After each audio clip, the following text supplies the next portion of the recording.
ব্যানার্জি চিৎকার করে বলেছিলেন ওয়াকফ সংশোধনী আইন এই পশ্চিম বাংলায় লাগু হতে দেব না। আর আমরা কি দেখছি, 27শে নভেম্বর তিনি পশ্চিম বাংলায় লাগু করে দিলেন। আর তারপরে যখন এটা নিয়ে মুসলিম জনমানুষে চর্চা শুরু হলো, মাদ্রাসা, মসজিদ, ঈদগাহ, কবরস্থানের জায়গা তথা ওয়াকফ সম্পত্তি বিহাত হয়ে যাবে, মুসলমানরা যখন রে করে উঠলো, তিনি মাল্লায় গিয়ে একটা অসত্য কথা বললেন। হ্যাঁ, অসত্য কথা, তিনি মিথ্যা কথা বলেছেন, নির্লজ্জভাবে তিনি মিথ্যা কথা বলে গিয়েছেন। সেই মিথ্যা কথাটা হলো, তিনি বলেছেন তার সরকার নাকি, অর্থাৎ পশ্চিমবাংলা সরকার নাকি ওয়াকফ সংশোধনী আইনকে রদ করার জন্য সুপ্রিম কোর্টে মামলা করেছে। এটা সম্পূর্ণ মিথ্যা কথা। যদি মামলা করে থাকে, মমতা ব্যানার্জিকে বলুন, তার দলের যা নেতারা আছে তাদেরকে বলুন মামলার নাম্বার দিতে। বরঞ্চ আজকে যারা তৃণমূলের নেতারা মাঠে প্রোগ্রাম করতে দিল না, খোঁজ নিয়ে দেখবেন যারা প্রোগ্রাম করতে দেয়নি তাদের 90% কিন্তু মুসলিম সম্প্রদায়ের মানুষ। তার নন মুসলিম ভাইরা হয়তো খুব বেশি হলে 10% আছে, সেটাও সন্দেহ আমার, তাও সন্দেহ আছে। সেই ওই 90% হোক বা যারা প্রোগ্রাম করতে দেয়নি, আজকের পরে তাদের বলবেন, এই ভাই তুমি তো প্রোগ্রাম করতে দিলে না, নওশাদ ভাইকে তুমি এখানে প্রোগ্রাম করতে দিলে না, নওশাদ ভাইয়ের পরিবর্তে অন্য জায়গায় প্রোগ্রাম করলো, ওখানে এসে একটা কথা বলে গিয়েছে, আপনার যে দাদুর কবরটা, আপনার যে আব্বার কবরটা, আম্মার কবরটা এখনো সুরক্ষিত আছে, ওনার বাপের কবরের ওপরে, দাদুর কবরের ওপরে, নানার কবরের ওপরে এখনো যে মদের ফ্যাক্টরি হয়নি, জুতোর ফ্যাক্টরি হয়নি, এটা মমতা ব্যানার্জির জন্য নয়, নওশাদ সিদ্দিকীদের মতো মানুষের করা মামলাতে এখনো হয়নি। বলবেন আজকের পরে যে তুমি যে নওশাদ সিদ্দিকীকে আটকানোর চেষ্টা করছো, নওশাদ সিদ্দিকী এসে বলে গিয়েছে তোমার বাবার দাদুর কবরটা যে এখনো সুরক্ষিত আছে, তোমার মাদ্রাসাটা যে এখনো সুরক্ষিত আছে, ঈদগাহটা যে এখনো সুরক্ষিত আছে, মসজিদটা যে এখনো সুরক্ষিত আছে, বল্লুর জাত দিয়ে ভেঙে দেয়নি, সেটা মমতা ব্যানার্জি, অভিষেক ব্যানার্জি আর তোমার এমপির, তোমার এমএলএর নামটা কি গো, এনার মামলাতে নয়, নওশাদ ভাইজানদের মতো কোটি কয়েক মানুষের মামলাতে এটা তাদের মাথায় ঢুকিয়ে দেবেন। বলতে পারবেন তো নাকি? উনি ভাবছেন মমতা ব্যানার্জি বাঁচাবে ওনাকে, মানিকবাবুকে বাঁচাতে পারলো না। মানিকবাবুর এই দিক সেদিক করে সে কোথায় কোথায় ম্যানেজ করেছে মানিকবাবু ভালো জানে, আর শুভেন্দুবাবু ভালো জানে। বুঝতে পারছেন আমি কি বলছি? এই যে জামিন যে পেয়েছে, মানিকবাবুও ভালো জানে আর শুভেন্দুবাবুই ভালো জানে কিভাবে জামিনটা পেল। বুঝে আসছে আমি কি বলছি? লাইন করে জামিন পেয়েছে, ওই পার্থবাবু জামিন পেয়ে গেছে। আমরা তো অনেক কিছু দেখছি, ও শুভেন্দুবাবুই ফিক করে হাসছে আর পার্থবাবুই হাসছে, কোন লাইন দিয়ে জামিনটা হয়েছে। তা আমার বলার বক্তব্য, যে মমতা ব্যানার্জির জন্য, যে অভিষেক ব্যানার্জির জন্য আপনারা আমাদেরকে ডিস্টার্ব করছেন, সেই অভিষেক ব্যানার্জি আর মমতা ব্যানার্জি আপনার দাদুর কবরটা সুরক্ষিত করার কথা একবারও ভাবছে না, আপনার মাদ্রাসা মসজিদকে রক্ষা করার কথা ভাবছে না। আপনারা যাদেরকে বিজেপির দালাল বলছেন, যাদেরকে আপনারা মারধর করছেন, মিথ্যা মামলা দিচ্ছেন, সেই নওশাদ সিদ্দিকীরা, শামসুর আলী মল্লিকরা আপনার বাপদাদুর কবরটাকে বাঁচানোর জন্য মাঠে ময়দানে লড়াই করছে, আইনি লড়াই করছে। আপনার মনে হয় মমতা ব্যানার্জি ওয়াকফ সেন্ট্রাল গভর্নমেন্টের বিরুদ্ধে যাবে? টেক অ্যান্ড গিভ পলিসি একটা আছে জানেন তো, নেওয়া দেওয়া।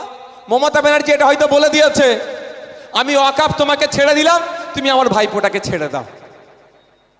কি বলছি বুঝতে পেরেছেন? বুঝে আসছে যে ওয়াকফ তুমি লুটপাট করে নাও, যা ইচ্ছা করো, আমার ভাই পরিবারের লোক যা করেছে ওই দিকে আর তুমি দেখিও না। তাই মমতা ব্যানার্জি তার কটা বাজে মমতা ব্যানার্জি তার পরিবারের লোককে বাঁচানোর জন্য, তার ভাই ভাইপোকে বাঁচানোর জন্য ওয়াকফকে কুরবানি দিয়ে দিল। তাহলে আগামী দিনে আমাদেরকেও প্রস্তুত নিতে হবে তো নাকি ভাই? আমার ভাই ভাইপো, আমাদের দাদুরা যেই কবরে শুয়ে আছে, আমাদের চাচারা যেই কবরে শুয়ে আছে, তাদের ভাই ভাইপো হয়ে আমাদের দাদুদের কবরটাকে বাঁচাতে হবে তো নাকি ভাই? তবে একটা কথা বলে যাই, আমরা যেমন আমরা ওয়াকফ সম্পত্তি বাঁচানোর লড়াই আছি, ঠিক একইভাবে দেবত্ব সম্পত্তি হিন্দু সমাজের পূর্বপুরুষেরা দেবদেবীর নামে, ঠাকুরের নামে, মন্দিরের নামে, শ্মশানের নামে অনেক সম্পত্তি উৎসর্গ করে গিয়েছে এই তৃণমূলের আমলে, সেটাও লুট হয়েছে। যদি আগামী দিনে বাংলার মানুষ, নাকাশিপাড়ার মানুষ, পলাশিপাড়ার মানুষ, নদিয়ার মানুষ, আরামবাগের মানুষ যদি আমাদেরকে সরকার পরিচালনার দায়িত্ব দেয়, আমি কথা দিয়ে যাচ্ছি, যেমন ওয়াকফ সম্পত্তি উদ্ধার করে মাদ্রাসার নামে, মসজিদের নামে, ঈদগাহর নামে তুলে দেব, ঠিক একইভাবে দেবদেবীর নামে সম্পত্তি উদ্ধার উদ্ধার করে আবার সেই দেবদেবীর নামে পৌঁছে দেব। মন্দিরের সম্পত্তি উদ্ধার করে মসজিদ মন্দির কমিটিকে বুঝিয়ে দেব। জেরতানের সম্পত্তি উদ্ধার করে জেরতান কমিটিকে বুঝিয়ে দেব। এক কথাই যে সম্পত্তি, ধর্মীয় সম্পত্তি এই তৃণমূলের আমলে লুট হয়েছে, সমস্ত সম্পত্তি উদ্ধার করে সেই ধর্মস্থানের হাতে আমরা তুলে দেব। শুধুমাত্র মুসলমানদের ওয়াকাফের নয়, যত ধরনের রিলিজিয়াস এন্ডোমেন্ট আছে সেগুলোকে আমরা উদ্ধার করব। সে কি গির্জা সম্পত্তি হতে পারে, সেখানে আমরা তুলে দেবো। সহমত নাকি আমার সাথে? সাথ দেবেন তো আপনারা? না শুধু ওয়াকাফের বেলায় সাথ দেবেন আর দেবত্ব সম্পত্তির বেলায়? একদম নয়, একদম। মানবতার পক্ষে সওয়াল করতে হবে। সমাজে যদি আপনি ভালো থাকতে চান, আপনার প্রতিবেশীকে আপনাকে ভালো রাখতে হবে। আপনি যদি আপনার ভালো চান, আপনার পরিবারকে যদি আপনি সুরক্ষিত রাখতে চান, প্রতিবেশীর পরিবারকেও আপনাকে সুরক্ষিত রাখতে হবে। আপনার ছেলেকে আপনি উচ্চশিক্ষায় শিক্ষিত করেছেন, পাশের বাড়ির ছেলেটা যদি উচ্চশিক্ষায় শিক্ষিত না হয়, আপনার ছেলে ডক্টরি করে, ব্যারিস্টারি করে, উকিলি করে টাকা নিয়ে ঘরে ঢুকবে, পাশের বাড়ির ছেলেটা কিন্তু ছুরি ধরবে আপনার ছেলের গলায়। সে তো উচ্চশিক্ষায় শিক্ষিত হয়নি, সে কম্পিটিশনে আসতে পারছে না। তাহলে আপনি যদি ভালো সুখে থাকতে চান, আপনার পাশের বাড়ির লোকটাকেও আপনাকে সুখে রাখার ব্যবস্থা করতে হবে। তাই এই সমাজ ব্যবস্থায় আমরা কেউ আলাদা নয়। ভারতবর্ষ যদি পুরো একটা শরীর হয়, একটা হাত হিন্দু হলে একটা হাত মুসলমান, একটা পা খ্রিস্টান হলে একটা পা পাঞ্জাবি, পুরো একটা শরীর। একটা শরীরের যদি একটা হাত বা একটা পা যদি খোঁড়া হয়, তাকে আমরা বিশেষভাবে সক্ষম বলি। তাহলে ভারতবর্ষকে আমরা বিশেষভাবে সক্ষম দেখতে চাই না। সুস্থ সবল ভারতবর্ষ আমরা। হিন্দু মুসলমান জৈন খ্রিস্টান আমরা আলাদা নয়, আমরা ভারতীয়, এটাই আমাদের পরিচয়। এটা নিয়ে আমরা লড়াই করব। এই পরিচয়কে যারা মিটাবার চেষ্টা করছে, সেই রাজনৈতিক কারবারিদের বিরুদ্ধে আমাদের লড়াই সংগ্রাম জারি থাকবে। 2011 সালের আগে বলেছিল মমতা ব্যানার্জি, হিন্দু মুসলমান বিপদে। ভোট তো আপনারা দিয়েছিলেন। মুসলমান কি বিপদ থেকে উদ্ধার হয়েছে? একজন বুকে হাত দিয়ে বলুন এই মমতা ব্যানার্জির আমলে ব্যক্তিগত মুসলমান হিসাবে উপকৃত হয়েছে? শুধুমাত্র তৃণমূলের তোলাবাজ নেতাগুলো ছাড়া কেউ উন্নতি পায়নি, সবার অবনতি হয়েছে। আর 2014 সালের আগে কি বলেছিল? হিন্দু খাতরে মে হ্যায়।